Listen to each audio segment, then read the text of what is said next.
हम महावीर आरोग्य संस्थान है कंकरबाग का, ये जो हॉस्पिटल है यहाँ खड़े हैं। खड़े इसलिए हैं कि 11 अगस्त को रेखा नाम की बच्ची इलाज कराने पहुंची और उनको उस बच्ची को कान जो है बह रहा था और कान बहने की समस्या में कान दिखाने आई।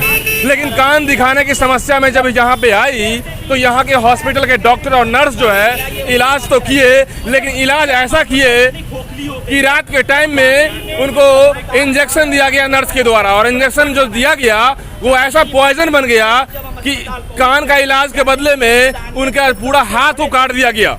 ये तस्वीर हम वैसे नहीं कर रहे हैं, हम उस बच्ची से जाके मिले हैं। अभी वो बच्ची अभी है उस जगह पे जहाँ पर हड़ताली मोड़ के पास एक घर है, जिस घर में किराए पे रह रही है।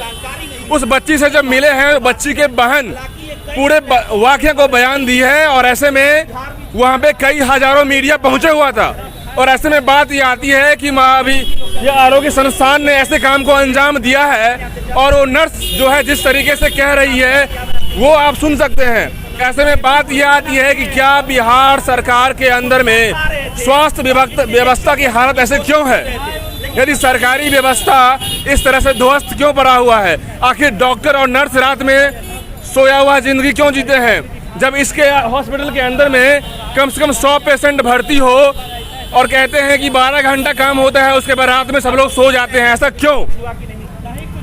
जब बच्ची की बहन कहती है कि जब उस बच्ची को हाथ में दर्द हो रहा था तो नर्स कह रही है कि सब कुछ ठीक हो जाएगा इंजेक्शन देने के बाद, लेकिन इंजेक्शन देने के बाद उस बच्ची को हाथ काटना पड़ता है। आप तस्वीरों में देखिए, और ये खबर पूरे बिहार में नहीं चल रही है, पूरे इंडिया में चल रही है, और इस मुद्दे को सबसे बड़े रखा जाएगा क्योंकि बिहार की स्वास्थ्य व्यवस्था चरमरा चुकी है। अब सोच लीजिए, एक 20-21 साल की बच्ची का हाथ जब पूरा हाथ जब काट के हटा दिया जाएगा, उस बच्ची की स्थिति क्या होगी?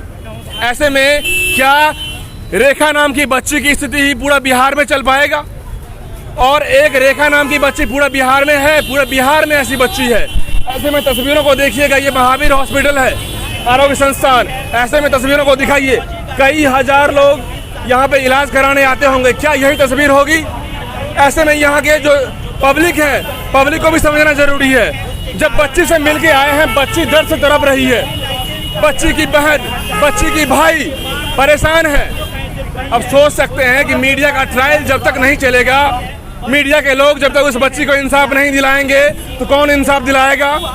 बिहार की जनता जो निर्दोष है, बिहार के लोग जो निर्दोष है, बिहार के लोग जो हॉस्पिटल में विश्वास करने आते हैं, इलाज करने आते हैं, क्या यहाँ आएंगे?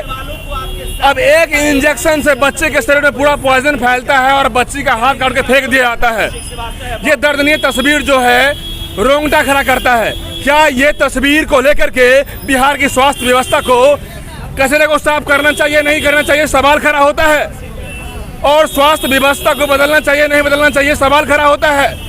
तेजस्वी यादव नए स्वास्थ्य मंत्री बने हैं, क्या उन बच्चियों से मिलना चाहिए कि नहीं मिलना चाहिए? ये तमाम सारे सवाल खड़ा होते हैं। और कोई भी वरिष्ठ नेता अपनी बातों को रखते हैं, कह देते हैं कि ट्रायल होगा।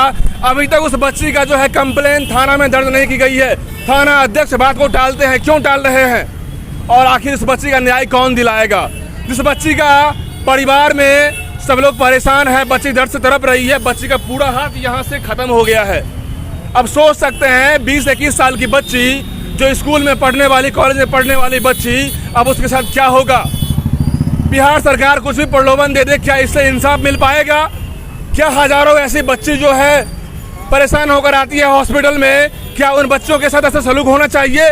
नर्स से जब बात होती है रात के टाइम में तो नर्स कहती है सब ठीक हो जाएगा, बस इंजेक्शन दे दिए हैं, लेकिन उस इंजेक्शन देने के बाद बच्ची का हाथ काटना पड़ता है। और यहाँ तक कि इस हॉस्पिटल से ले जा करके मेदांता में इलाज कराया जाता है और मेदांता में ऑपरेशन किया जाता है और बच्चे का हाथ काट के फेंक दिया जाता है।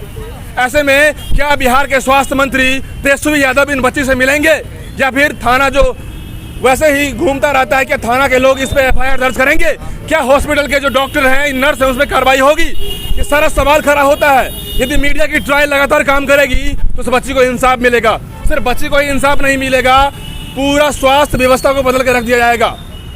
सिर्फ एक रेखा नाम की बच्चे के साथ ऐसा हुआ है, हजारों बच्चों के साथ ऐसा हो सकता है। बात आती है कि पूरा स्वास्थ्य व्यवस्था को बदलने की ज़रूरत है। पूरा स्वास्थ्य व्यवस्था जो कचरा फैला हुआ है उसको कचरा को साफ करने की ज़रूरत है। ऐसे में बिहार की जनता और मीडिया के तमाम टीम लगातार इस पर काम कर रही है और ऐसे मुहिम को लगातार जारी कर रही है। और भी अपडेट्स के लिए रेखा से जुड़ी और भी तमाम अपडेट्स होगा, उसके जो परिवार वाले हैं उनसे हम लगातार बात कर रहे हैं। तमाम मीडिया की टीम लगातार काम कर रही है और उस बच्ची को इंसाफ दिलाने के साथ साथ बिहार की स्वास्थ्य व्यवस्था को बदलना होगा। और भी अपडेट्स के लिए देखते रहिए हमारा न्यूज़। धन्यवाद।